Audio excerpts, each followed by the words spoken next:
Assalamualaikum warahmatullahi wabarakatuh.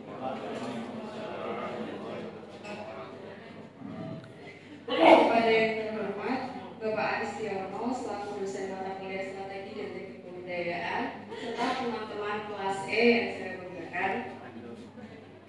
Kami dari kelompok 4 akan mempresentasikan mengenai data primer dan sekunder yang akan diambil dalam program inventarisasi potensi desa.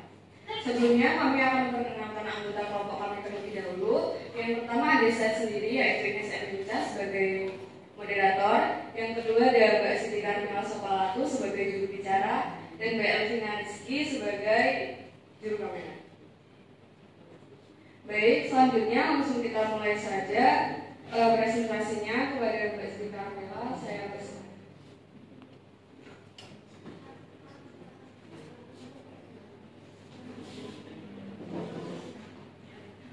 Assalamualaikum warahmatullahi wabarakatuh. Selamat siang. Terima kasih kepada Bapak Aristiono selaku dosen pemangku mata kuliah pemberdayaan masyarakat, dan terima kasih kepada saudari moderator yang telah memberikan saya kesempatan untuk mempresentasikan hasil dari kerja kelompok kami. Jadi Bapak dan teman-teman sekalian, di sini kelompok kami mengambil Desa Cekakak sebagai sarana untuk menjalankan program kami inventarisasi potensi desa, yaitu di Desa Cekakak, Kecamatan Kemuning, Kabupaten Karangmunting, Provinsi Bengkulu. Di sini yang akan kami bahas yaitu mengenai data primer dan data sekunder serta bagaimana kami melakukan proses persiapan sampai dengan pengumpulan dua data tersebut. Tapi sebelumnya saya di sini akan menjelaskan mengenai latar belakang atau alasan kami memilih Desa Cekakak ini sebagai sampel kami melakukan program potensi inventarisasi potensi desa. Sebagaimana yang kita ketahui bahwa sumber daya alam maupun sumber daya manusia yang ada di desa harus dimanfaatkan semaksimal mungkin sebagai untuk pengembangan dan kemajuan dari desa tersebut. Sama halnya dengan yang terjadi di Desa Cekakak ini. Karena Desa Cekakak ini memiliki beberapa atau keberagaman potensi desa yang ada, yaitu di Desa Cekakak ini memiliki kekayaan sumber daya alam, tepatnya perkebunan kelapa, tanaman palawija, sayur-sayuran, dan lain-lain. Lalu jika dilihat dari kondisi geografis di Desa Cekakak ini terletak di lereng Gunung Merbabu dengan kondisi topografi berupa perbukitan dan lahan miring dengan tanah dan kondisi topografi yang subur khas daerah pegunungan.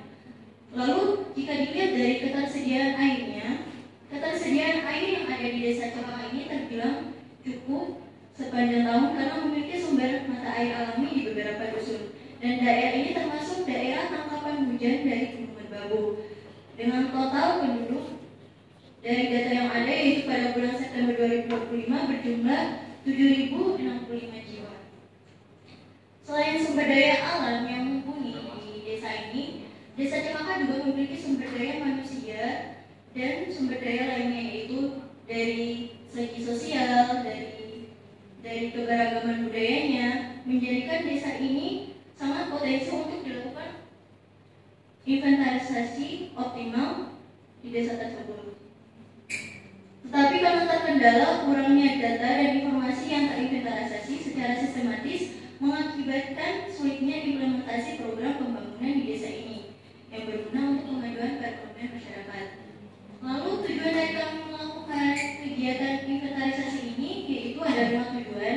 Yang pertama, untuk mengidentifikasi potensi sumber daya alam, sumber daya manusia, perekonomian, kelembagaan, serta usaha masyarakat lokal desa yang ada. Yang kedua yaitu kami menganalisis potensi unggulan yang dapat dikembangkan secara optimal. Yang ketiga, meningkatkan kapasitas dan partisipasi masyarakat dalam mengelola potensi lokal. Yang keempat, menyusun basis data yang akurat, transparan, mudah diakses, dan dapat diperbarui secara berkala. Dan tujuan yang terakhir yaitu kami menyusun rekomendasi program dan kebijakan strategis berdasarkan hasil inventarisasi dalam mendukung terwujudnya pembangunan berkelanjutan. Selanjutnya, paparan mengenai data primer dan data sekunder. Data primer ini apa? Data primer ini adalah data asli yang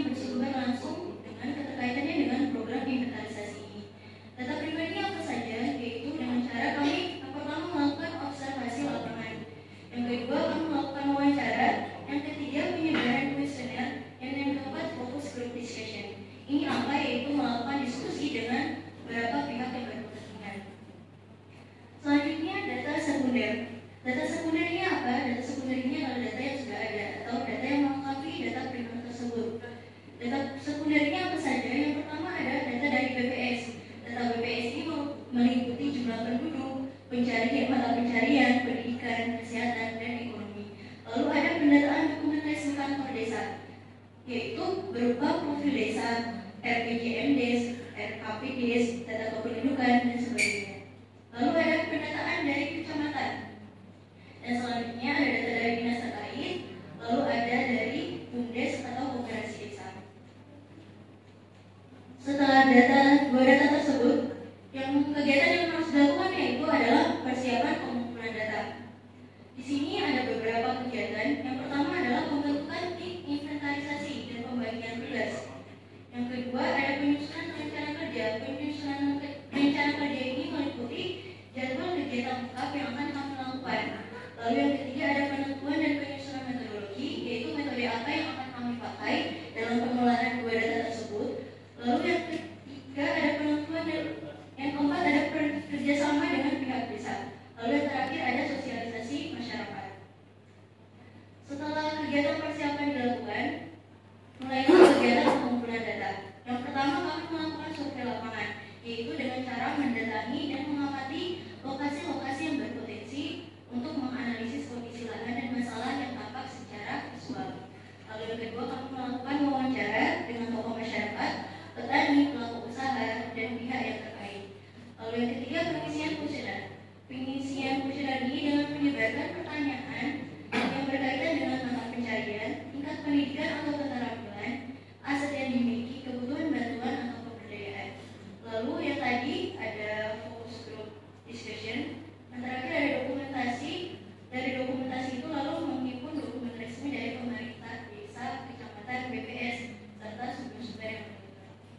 Mungkin itu saja paparan dari saya kembalikan kepada saudara Bunda. Baik, berikut merupakan presentasi dari kelompok kami. Selanjutnya yaitu sesi tanggapan atau pertanyaan dari pembahas. Untuk yang pertama, untuk saudari Anindya yang diberi waktu dan tempat dipersilakan.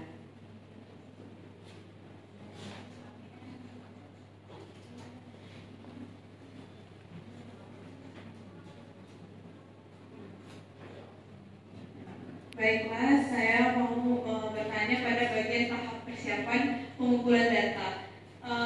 Diterangkan tadi Pak, salah satunya kan ada pembentukan tim inventarisasi. Bagaimana kelompok Anda mengkualifikasikan dalam menentukan tim inventarisasi tersebut? Terima kasih.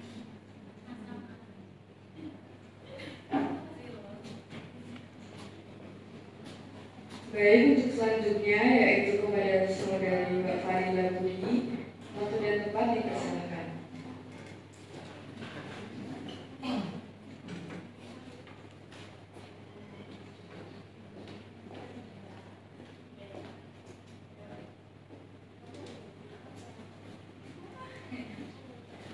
Baik, terima kasih atas waktu dan tempat yang dipersilakan. Saya akan bertanya kepada kelompok 4 mengenai bagaimana kendala etis, teknis, dan sumber daya alam dalam pengumpulan data primer dan sekunder yang dapat mempengaruhi kualitas dan reliabilitas program penelitian dan bagaimana strategi untuk menghadapinya. Kemudian yang kedua, dalam konteks waktu dan biaya, bagaimana menyeimbangkan pengumpulan data primer dan sekunder agar tetap mencapai tujuan evaluasi program yang berjalan secara komprehensif. Terima kasih.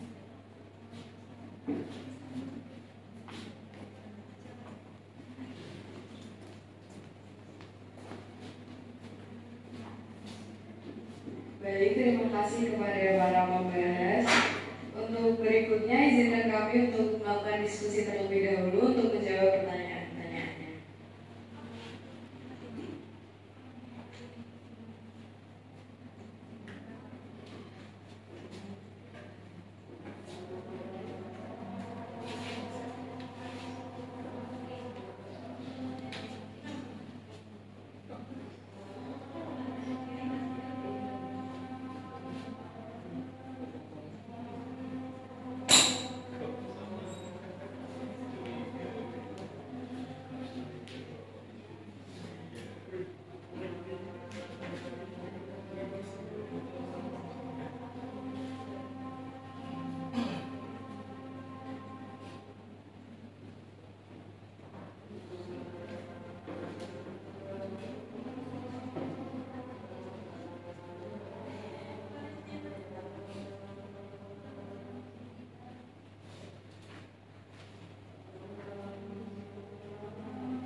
maaf untuk waktu yang telah digunakan untuk menunggu. Baik, selanjutnya untuk menjawab pertanyaan dari para pembahas akan dijawab oleh juru bicara. Terima kasih, saya akan menjawab pertanyaan pertama dari saudari Anitias. Pertanyaannya mengenai kualifikasi, bagaimana kami melakukan perekrutan pembentukan tim inventarisasi. Nah, di sini ada dua kualifikasi yang akan kami lakukan, yaitu kualifikasi dari umum, yaitu dari misalnya kami mengecek kesehatannya, lalu dari integritas dan tanggung jawabnya, apakah dia bisa melakukan kegiatan itu dengan penuh tanggung jawab atau tidak, lalu mampu bekerja sama dengan tim yang ada. Lalu di sini ada kualifikasi yang kedua, ada kualifikasi dari teknis. Yang pertama, apakah dia memahami administrasi dari desa tersebut, lalu apakah dia memiliki kemampuan survei dan pencatatan data, dan yang terakhir, apakah dia menguasai teknologi dasar yang ada. Itu dua kualifikasi dalam perekrutan tim pembentukan inventarisasi dan kelompok kami. Apakah bisa dimengerti?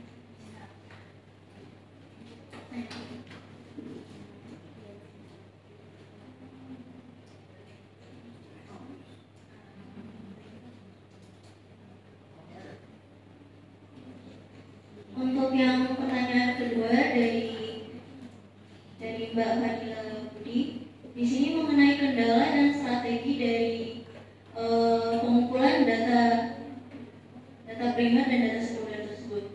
Di sini ada dua kendala. Yang pertama ada kendala akses lokasi. Masalahnya karena lokasi di sini, lokasi kita itu berada di lereng gunung, jadi lokasi sulit dijangkau karena geografisnya tersebut.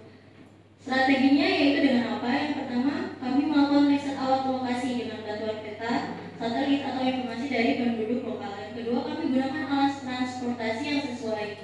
Karena ini di daerah gunung, mungkin bisa menggunakan kendaraan roda 2. Selanjutnya yaitu kendala dikurangnya partisipasi responden. Masalahnya apa? Masalahnya karena responden di sini tidak mau menjawab karena takut curiga, entah itu curiga atau tidak percaya, dan kurangnya insentif untuk berpartisipasi. Strateginya apa? Yaitu kami melakukan pendekatan dengan memberikan kepercayaan yang humanis dan sopan. Lalu kami memberikan penjelasan yang jelas tentang tujuan penelitian kami. Itu saja.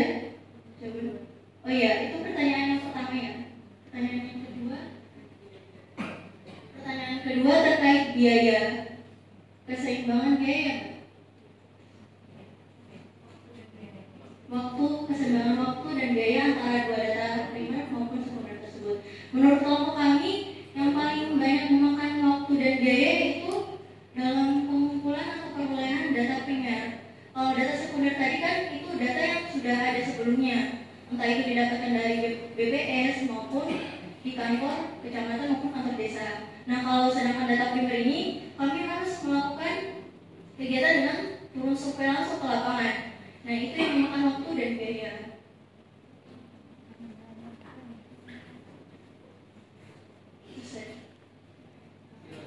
Baik, mungkin itu saja penjelasan dari kami dan